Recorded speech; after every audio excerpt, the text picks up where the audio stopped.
한국 경제가 새로운 국면을 맞이했습니다.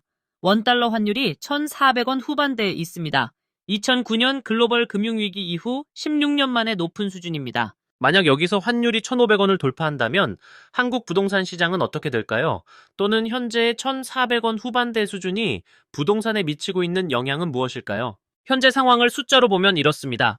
원달러 환율 1,400원 후반대, 한국의 가계부채 비율 GDP 대비 92.1%, 국가 외환 보유액 4,306억 달러, 서울 아파트 중위가격 2025년 11월 기준 10억 9천만 원입니다.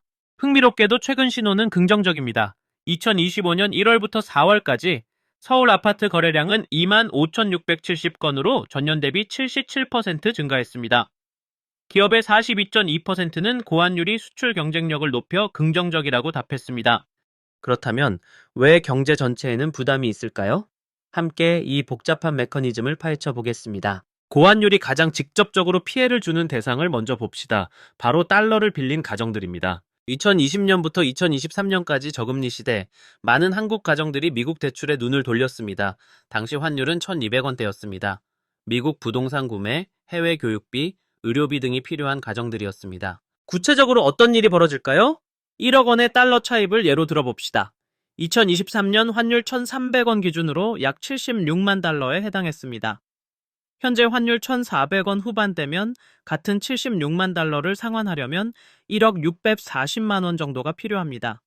불과 2년 새 640만 원이 추가로 들어갑니다. 여기서 중요한 것은 규모입니다. 한국 전체 가계부채가 얼마나 되나요? 통계청과 국제금융협회 자료에 따르면 2024년 4분기 기준 가계부채 비율은 GDP 대비 92.1%입니다. 한국의 2024년 명목 GDP가 2,556조 원이므로 가계부채는 대략 2,340조 원 규모입니다. 그렇다면 외화부채는 얼마나 됩니다? 이것이 핵심입니다. 통계청과 한국은행 자료를 종합하면 가계의 외화부채는 전체 가계부채의 1% 미만으로 추정됩니다. 약 20조 원 규모입니다. 전체 대비 매우 작은 규모입니다. 하지만 여기가 중요합니다. 외화부채 자체가 시장에 미치는 직접적 영향은 제한적입니다. 1%에 불과하기 때문입니다. 그렇다면 왜 외화부채가 중요할까요? 외화부채는 신호이기 때문입니다. 외화부채가 있다는 것은 국제 자본이 원화 밖으로 흐르고 있다는 뜻입니다. 이것이 환율을 올립니다. 고환율은 무엇을 의미할까요? 미국으로 향하는 국제 자본의 흐름이 강하다는 뜻입니다. 이것이 한국의 금리 인상 압박으로 이어집니다. 금융감독당국의 가계대출 통계를 보면 더 광범위한 신호가 있습니다. 금리 인상 국면에서 변동금리 대출 상환액 부담이 증가했습니다. 이는 전체 가계에 영향을 미칩니다. 기준금리 인상은 외화부채 20조 원이 아니라 전체 가계부채 2,340조 원에 영향을 미칩니다. 여기가 진짜 메커니즘입니다. 외화부채 1%가 아니라 고환율이라는 신호가 금리 인상을 통해 전체 2,340조 원의 가계부채에 압박을 준다는 것입니다. 이것이 부동산 수요에 즉각 타격을 줍니다. 부채 부담이 증가한 가계는 주택 구매를 연기합니다. 기존 주택 소유자도 추가 부채는 피합니다. 이것이 부동산 거래에 영향을 미칩니다. 하지만 더 나은 소식도 있습니다. 한국은행의 최근 자료에 따르면 금리 인상이 이미 충분히 진행되었을 가능성이 높습니다. 현재 기준금리는 2.5%에서 균형을 찾고 있습니다. 금리 인상 사이클이 거의 마무리되었다는 뜻입니다. 향후 금리가 인하로 전환될 가능성도 있습니다. 이는 부동산 시장의 긍정적 신호입니다. 역사를 되짚어 봅시다. 2020년부터 2021년까지 한국 부동산 시장은 빠르게 상승했습니다. 팬데믹 이후 저금리 기조가 이어졌기 때문입니다. 당시 한국은행 기준금리는 0.5%에 머물렀습니다. 이 저금리가 어떤 효과를 만들었나요? 집을 사는 것이 저축보다 낫다는 인식이 확산됐습니다. 금융기관들도 경쟁적으로 주택담보대출을 늘렸습니다. 결과는 명확합니다. 2021년 서울 아파트 평균 매매가격 9억 3천만 원에서 2023년 11억 3천만 원으로 약 21% 급등했습니다. 그런데 2022년부터 미국의 금리가 오르기 시작했습니다. 한미금리 역전이 발생했습니다. 한국은 금리를 인상할 수밖에 없었습니다. 2023년 1월부터 기준금리 인상을 시작했습니다. 이 인상은 부동산 시장에 큰 영향을 미쳤습니다. 2023년 말 서울 아파트 평균 가격 11억 3천만 원에서 2024년 말 10억 2천만 원으로 하락했습니다. 그리고 2025년은 어떻게 되었을까요? 2025년 상반기 이후의 신호는 긍정적입니다. 2월과 3월에는 거래량이 제한적이었지만 4월 이후 급격히 회복되었습니다. 4월 서울 아파트 평균 매매 가격은 13억 원을 돌파했습니다. KB부동산 통계 이후 처음 기록입니다. 참고로 평균 매매 가격과 중위 가격의 차이를 설명하겠습니다. 평균 매매 가격은 전체 아파트 가격을 더해 가구 수로 나눈 것입니다. 따라서 고가 아파트의 영향을 크게 받습니다. 반면 중위 가격은 전체 아파트를 가격 순으로 나열했을 때 정중앙에 있는 가격입니다. 즉, 중위 가격이 시장의 실제 모습을 더 잘 반영합니다. 왜 이렇게 빠르게 회복되었을까요? 여러 이유가 있습니다. 첫째, 정부의 부동산 정책 변화입니다. 둘째, 금리 인상이 충분하다는 판단입니다. 셋째, 실수요자들의 매입 심리 회복입니다. 2025년 11월 현재 서울 아파트 중위 가격은 10억 9천만 원입니다. 월별로 보면 계속 상승 추세를 보이고 있습니다. 전문가들은 2025년 하반기부터 강세가 지속될 것으로 예측하고 있습니다. 하지만 중요한 것은 이것입니다. 시장이 획일적이지 않다는 것입니다. 강남 권역과 한강변 아파트들은 평균 가격을 크게 상회합니다. 강남 중위 매매 가격은 14억 5천만 원으로 이미 전고점을 돌파했습니다. 반면 비수도권과 강북권은 여전히 약세를 보이고 있습니다. 이것이 2025년 부동산 시장의 특징입니다. 획일적 하락이 아니라 지역별 양극화된 조정입니다. 기업들은 고환율 시대를 어떻게 견디고 있을까요? 이 부분이 중요합니다. 왜냐하면 기업의 결정이 고용과 투자에 영향을 미치기 때문입니다. 먼저 명확히 해야 할 사실이 있습니다.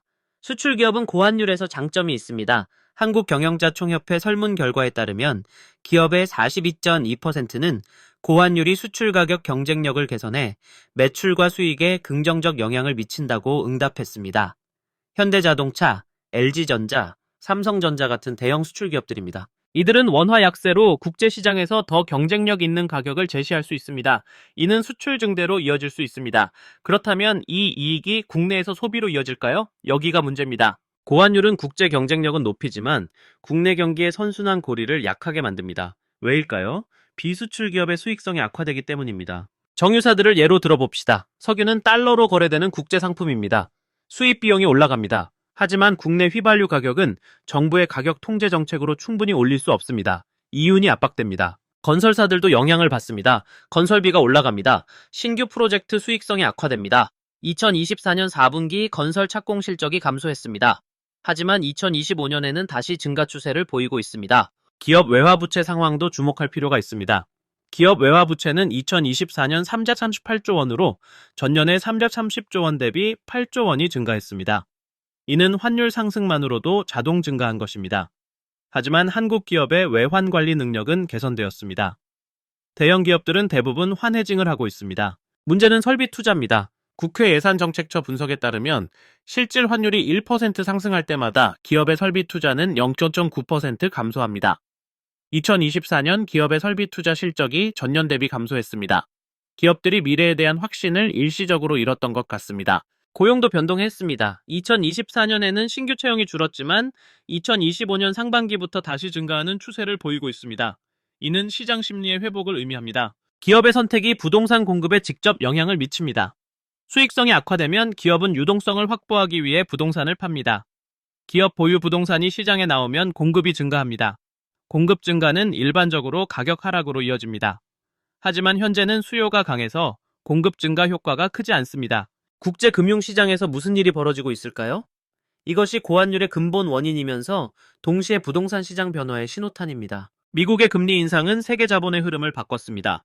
높은 금리를 찾아 달러 자산으로 몰려갑니다. 신흥국 자산에서 선진국 자산으로의 자본 이동입니다. 한국은 신흥국 범주에서 자본이 빠져나가는 입장입니다. 2024년 한국 주식시장에서 외국인 투자자들의 순매도가 발생했습니다. 한국 채권 시장도 마찬가지입니다. 외국인 투자자들이 한국 자산을 팔고 달러로 환전합니다. 이것이 환율 상승 압력을 가중시킵니다. 부동산은 어떨까요? 서울의 외국인 부동산 투자도 감소했습니다. 2019년 강남 아파트 거래 중 외국인 비중이 약 8%였습니다. 2024년에는 3% 수준으로 떨어졌습니다. 하지만 여기서 중요한 것을 간과하면 안 됩니다. 한국 부동산 시장의 주요 수요자는 국내 가계입니다. 외국인 비중은 전체의 3에서 5% 정도에 불과합니다. 의미 있지만 결정적이지는 않습니다. 그렇다면 글로벌 자본 이탈이 왜 중요할까요? 두 가지 이유입니다. 첫째, 신호 효과입니다. 신흥국으로부터의 자본 이탈은 신흥국 경제에 대한 신뢰도가 낮아진다는 뜻입니다. 이는 한국 경제의 미래 성장성에 대한 의문을 반영합니다. 부동산 시장도 이 신호에 민감하게 반응합니다. 특히 고가 부동산의 수요가 영향을 받습니다. 둘째, 환율 효과입니다. 외국인이 한국 자산을 팔면 원화를 달러로 환전해야 합니다. 원화의 공급이 증가하고 수요는 감소합니다. 환율이 올라갑니다. 이것이 금리 인상 압박으로 이어집니다. 중국의 경기 둔화도 중요합니다. 한국의 수출은 중국 수요에 크게 의존합니다. 2024년 한국의 수출액이 전년 대비 감소했습니다. 특히 반도체 수출 부진이 두드러졌습니다. 그래서 최근 부동산 시장은 명확한 양극화를 보이고 있습니다.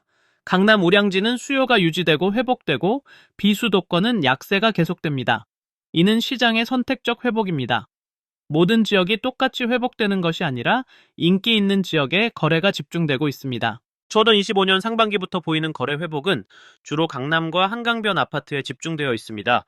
이는 국내 수요가 여전히 존재하고 있음을 의미합니다. 환율이 1,500원을 돌파한다는 것이 의미하는 바를 정리해 봅시다. 현재 환율 1,400원 후반대는 이미 높은 수준입니다. 여기서 추가로 100원이 오른다면 어떻게 될까요? 부채 부담이 증가합니다. 외화 부채 규모 20조 원에 약 7%의 환율 상승이 더해지면 1조 4천억 원의 추가 부담이 생깁니다. 직접적인 영향은 제한적이지만 신호 효과는 큽니다. 금융기관의 대출 심사가 강화될 가능성이 있습니다. 담보가치 변동을 우려해 신규 대출을 줄입니다. 가계의 유동성 부족 상황이 심화될 우려가 있습니다. 부동산 거래 심리는 악화될 수 있습니다. 사려는 사람과 팔려는 사람 사이에 가격 차이가 벌어집니다. 거래량이 감소할 수 있습니다. 역사적 비교가 도움이 됩니다. 1997년 IMF 외환위기 당시를 봅시다. 당시 환율은 1995원까지 치솟았습니다. 부동산 가격은 30% 이상 하락했습니다. 하지만 당시의 위기 상황은 현재와 근본적으로 다릅니다. 1997년 외환위기의 본질은 국가부도 위험이었습니다. 한국의 외환 보유액은 26억 달러로 거의 고갈된 상태였습니다. 국제통화기금에 구제금융을 신청해야 했습니다. 현재 한국의 외환 보유액은 4,306억 달러입니다. 1997년에 165배 이상입니다. 국가 부도 위험은 없습니다. 한국은행도 시장 개입 능력이 충분합니다. 이런 점에서 현재는 1997년과 근본적으로 다릅니다. 그렇다면 현재의 고환율은 무엇을 의미할까요? 이는 국가 부도 위기가 아니라 구조적 조정 신호입니다. 신흥국으로의 자본 이동 약화, 경기 둔화 신호, 이것들을 의미합니다. 이것이 부동산에 미치는 영향은 두 가지 방향으로 나타날 수 있습니다. 첫째는 비우량 지역의 추가 조정입니다. 둘째는 우량 지역의 선택적 강세 지속입니다. 1,500원 시나리오는 이 양극화를 가속시킬 수 있습니다. 하지만 이는 시장 붕괴가 아니라 지역별 격차 심화를 의미합니다. 청년층의 부동산 진입은 어떻게 될까요? 역설적이게도 가격 조정은 일부 청년층에게 기회가 될 수 있습니다. 가격이 낮은 지역의 경우 진입 장벽이 낮아집니다. 하지만 금리가 계속 높다면 이 기회는 제한적입니다. 1,500원 시나리오가 현실화될 가능성은 얼마나 될까요? 현장에서는 명확한 신호들이 나타나고 있습니다. 가장 중요한 신호는 거래량입니다. 2024년과 2025년 초에는 거래량이 급격히 줄었습니다. 불확실성이 높을 때 사람들은 거래를 미룹니다. 하지만 2025년 상반기 이후 상황이 크게 바뀌었습니다. 구체적 수치를 보겠습니다. 2025년 1월부터 4월까지 서울 주요 지역의 아파트 매매량은 25,670건으로 집계되었습니다. 이는 지난해 동기 대비 77% 증가한 수치입니다. 월 평균 아파트 거래량은 6,418건에 달해 지난해보다 1.77배 증가하는 모습을 보였습니다. 이것이 무엇을 의미할까요? 거래 침체의 끝입니다.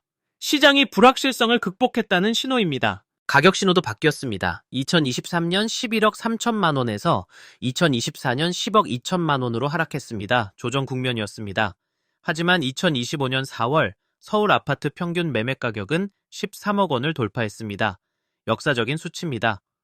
2025년 11월 현재 중위 가격은 10억 9천만 원으로 계속 상승세를 보이고 있습니다. 공인중개사들의 증언도 중요합니다. 한 강남 공인중개사는 2024년과 비교하면 현재는 거래 환경이 많이 개선되었다며 특히 강남권은 수요가 계속 있다고 말했습니다. 또 다른 중개사는 지역별 격차가 크지만 우량 입지의 아파트는 매매 심리가 회복되었다고 지적했습니다. 전셋값도 신호를 보냅니다. 2024년 10월 이후 변동을 보였지만 급락하지는 않았습니다. 시장이 일정 수준의 안정성을 찾은 것으로 해석됩니다. 건설사들의 움직임도 주목할 가치가 있습니다.